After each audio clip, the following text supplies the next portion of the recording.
ঈদের ছুটিতে নওগাঁয় চলে আসলাম। নওগাঁয় চলে আসা মানেই আনন্দ আর খুশি, এবং ঈদের আনন্দ বহুগুণে বেড়ে যাওয়া।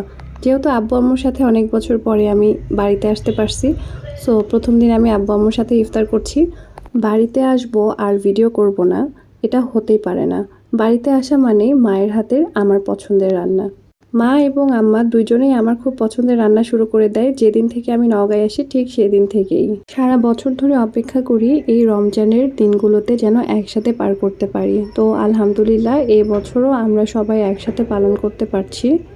বিয়ের পরে মেয়েদের যেন বাবার বাড়িতে আদরের ভাগটা আরও বেশি বেড়ে যায়। তো যেই দিনগুলোতে বাবার বাসায় থাকতে পারি সেই দিনগুলোকে অবশ্যই অনেক বেশি স্পেশাল মনে হয়। বাবার বাড়ি আর শ্বশুর বাড়ি একই জায়গায় হওয়ার জন্য আমার দুই জায়গাতেই দৌড়াদৌড়ি করতে হয়। ইফতারির পরেই আমরা চলে যাব আবার আমার শ্বশুর বাড়িতে, কারণ সেখানে দুইটা মানুষ আমার জন্য অনেক বেশি অপেক্ষা করছে, সেটা হচ্ছে আমার আব্বা এবং আম্মা।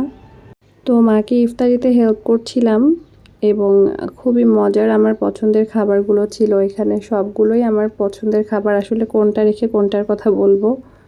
ইফতারির দিনগুলো আমার মতো আপনাদের যেন অনেক অনেক ভালো কাটে। আল্লাহ তাআলা সবাইকে অনেক ভালো মতো সহি সালামতে রমজান উপভোগ করার তৌফিক দান করুন।